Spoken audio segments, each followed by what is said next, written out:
So Thursday, still Thursday morning. We got the trees out.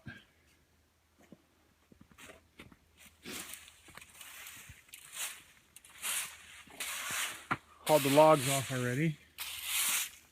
And that's what's left. That one tree looks all right, the one that's still standing. I think it's going to be okay.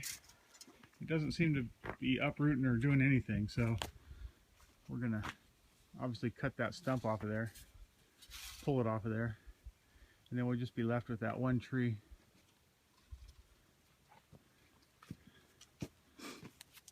So it went pretty well. We didn't break anything. The madrone and that oak both are in great shape, and then this oak, this other one was leaning on this oak, didn't hurt that at all. So we got lucky.